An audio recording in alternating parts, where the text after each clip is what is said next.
کتاب میں شک پیدا کریں. پتہ نہیں میری بات تک آپ پہنچے ہیں. میں زیادہ صراحت سے بات کرنا مناسب نہیں سمجھتا. اور یہ غیر تعلیم یافتہ لوگوں کے لیے نہیں، یہ تعلیم یافتہ لوگوں کے لیے، جن کو کہا جاتا ہے کہ بڑے پڑھے لکھے ہیں اور بڑے یہ ہیں. اے سوشلزم کی کتابیں پڑھنے والے، اے کمیونزم کی کتابیں پڑھنے والے، اے کیپٹلزم کی کتابیں پڑھنے والے، اے ان ظالموں کی کتابیں پڑھنے والے جو توحید میں بھی شک پیدا کرتے ہیں، جو رسالت میں بھی شکوک و شبہات نکالتے ہیں، تو تیرے تمام عقائد کے اوپر وہ حملہ آور ہیں. اور آج کل تو مستشرقین کا طریقہ کار یہی ہے. اور یہ آپ کا جتنا میڈیا ہے، اس میڈیا جو غیر مسلموں کا میڈیا ہے، اس کو دیکھنے والوں، اور جب وہ اسلام کے عقائد پر اعتراض کرتے ہیں، یا تو ان اعتراضات کا جواب ڈھونڈو اور دل کو مطمئن رکھو، ورنہ اندر ہوگا شک، باہر ہوگا اشہد ان لا الہ الا اللہ، باہر ہوگا اشہد ان محمد رسول اللہ. اب مجھے آپ یہ فرمائیے کہ یہ جو ملک الموت ہے، یہ فقط باہر کو دیکھتا ہے یا اندر کو دیکھتا ہے؟ جب آتا ہے روح قبض کرنے کے لیے تو ظاہر کو دیکھ کے روح قبض کرتا ہے یا باطن کو دیکھ کے روح قبض کرتا ہے؟ آپ نے یہ روایت اکثر سنی ہوئی ہے، میں اس کو حوالہ دے کر آپ کو اس طرف لے آنا چاہوں گا. حضرت ابراہیم خلیل اللہ کے متعلق روایت موجود ہے کہ انہوں نے ملک الموت سے کہا کہ میں تیری اس شکل کو دیکھنا چاہتا ہوں جس شکل پر تو کسی کافر کے روح کو قبض کرتا ہے. جب تو کسی کافر کی روح کو قبض کرنے کے لیے آتا ہے، جو شکل اس وقت بنا کے آتا ہے، میں تیری اس شکل کو دیکھنا چاہتا ہوں. ملک الموت نے پہلے تو معذرت کی اور کہا کہ اے اللہ کے خلیل، مجھے اس پہ مجبور نہ کیجئے. لیکن اللہ کا خلیل بھی آج پختہ ارادہ کیے بیٹھے تھے کہ آج میں نے یہ دیکھنا ہے. بالآخر ملک الموت کو ماننی پڑی آپ کا یہ ارشاد، اور نتیجہ انہوں نے ملک الموت نے کہا آپ ایک لمحے کے لیے منہ ایک طرف کیجئے. بس ایک لمحے کی بات ہی تھی، لمحے کے لیے انہوں نے منہ ایک طرف کیا، پھر کہا ادھر دیکھیے. دیکھا تو ایک ایسی ہولناک شکل ملک الموت کی نظر آئی جس کے متعلق روایات میں ہے کہ حضرت ابراہیم کی چیخ نکل گئی اور بے ہوش ہو گئے.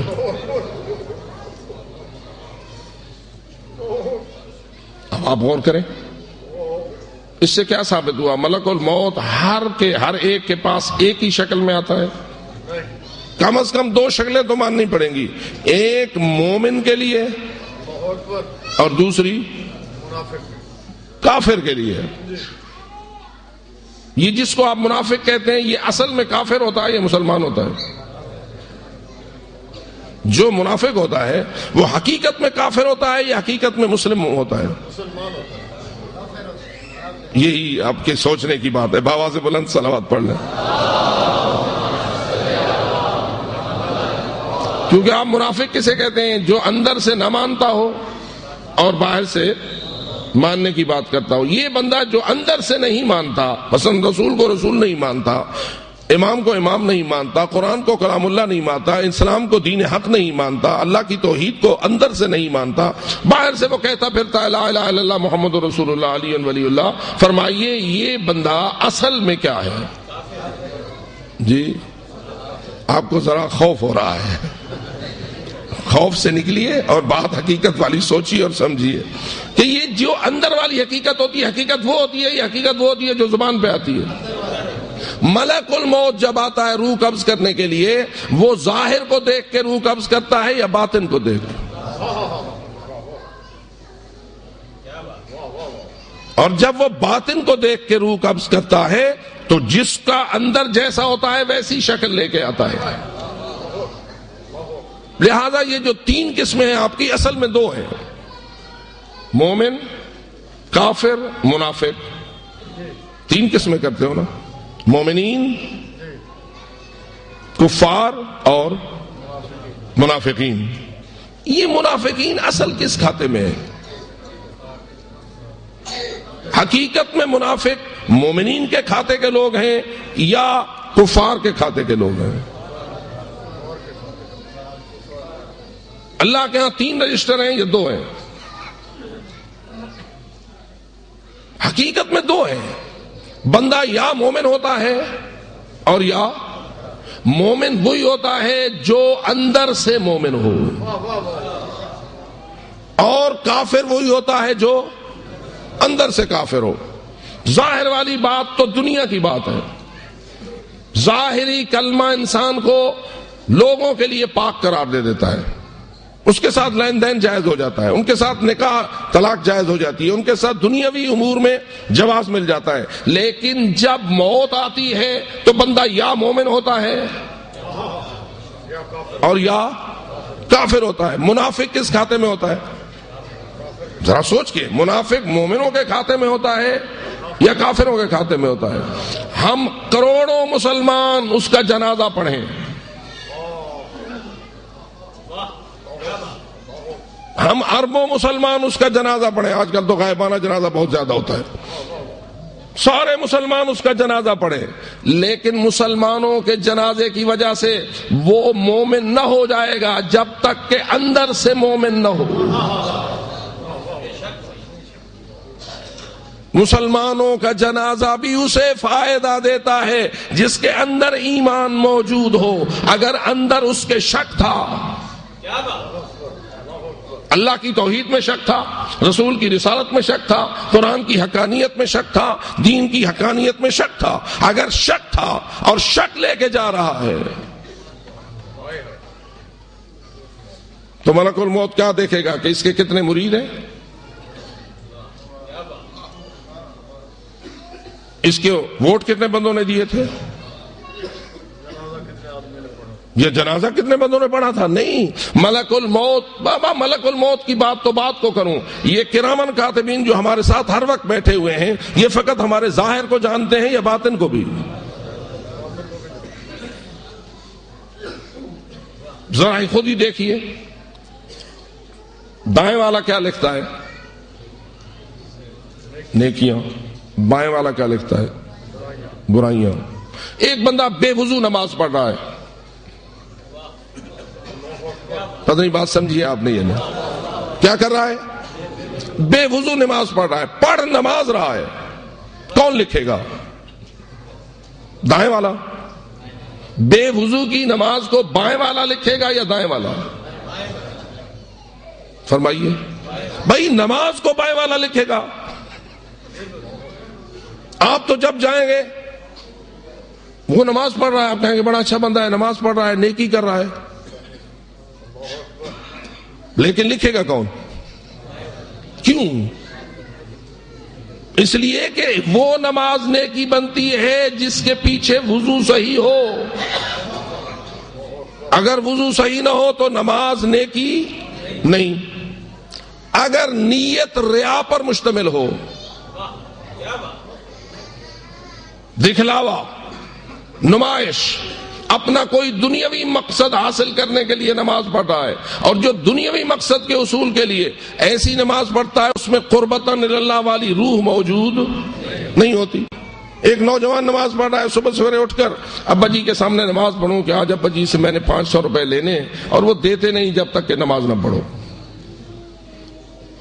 اب ایک جو جوان اٹھا ہے اس نے صبح سویرے بڑا وضو شروع کر کے ابا جی کو دکھا دکھا کے نماز پڑھی ہے. جب پڑھ لیا ہے تو پھر ابا جی تھوڑے سے راضی ہو گئے ہیں. اب آگے ابا جی فلانا کام ہے 500 روپے دے دو. ابا جی آج بڑے راضی ہیں، انہیں 500 روپے دے دیا. لیکن اس بندے کی نماز کو کس نے لکھا؟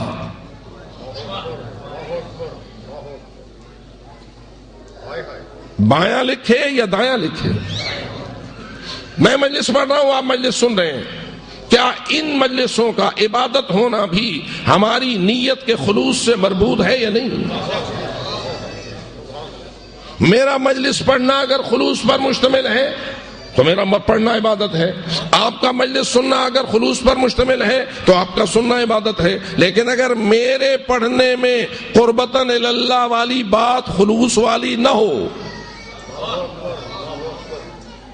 آپ کو پتہ چل جائے گا کہ یہ بندہ خلوص سے مجلس پڑھ رہا ہے یا بغیر خلوص کے.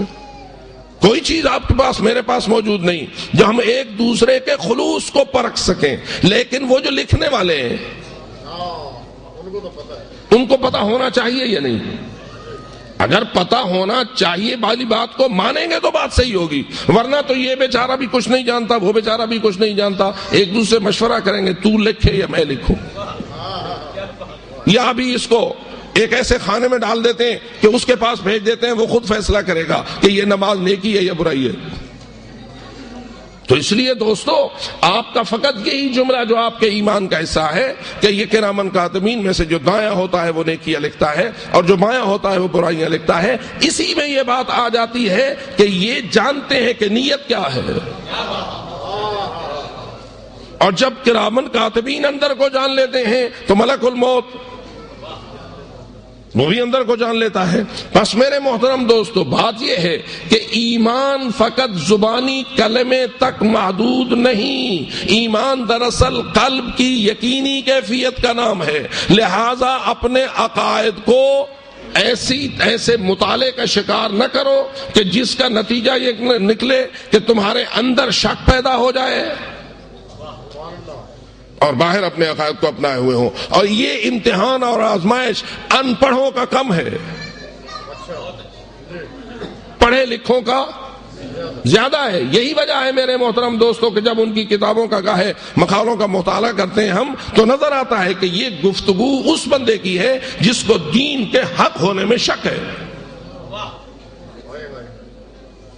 اور یہ مجالس ہیں اس لیے کہ شکوک و شبہات کو ختم کریں، یقین کو پیدا کریں تاکہ ایمان ترقی پائے اور بندہ مرے تو مومن ہو کے مرے۔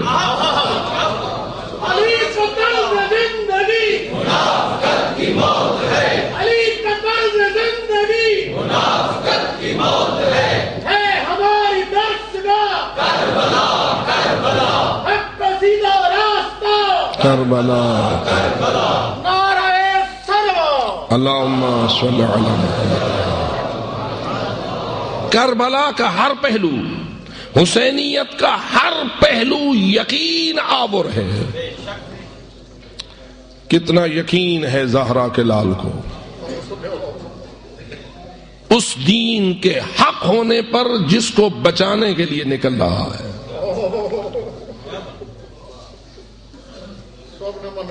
کتنا عجیب ہے، امام حسین کی ہر حرکت اور ہر سکون، ہر گفتگو، ہر عمل، ہر کردار، ہر سیرت، بہتے ہوئے لہو کا ہر قطرہ اور تڑپتے ہوئے لاشے کی ہر تڑپ یقین پر مشتمل ہے اور دوسروں کے لیے یقین کی خیرات بانٹتی ہے۔ اس لیے میں بار بار عرض کرتا ہوں کہ اس حسینیت کو اور اس تذکرہ کربلا کو ایک رسم کہن سمجھ کے نہ مناؤ، یہ تمہارے لیے ایمان کا قلعہ ہے۔ اگر کسی کے ایمان کی حفاظت کر سکتی ہے تو کربلا کر سکتی ہے۔ کتنا عجیب ہے، کتنا آسان تھا امام حسین کے لیے جان بچانا اور کتنا مشکل تھا جانوں کا نثار کرنا۔ ایک چھوٹی سی بات تھی، اگر یزید کو اتنا کہہ دیتے تو میرے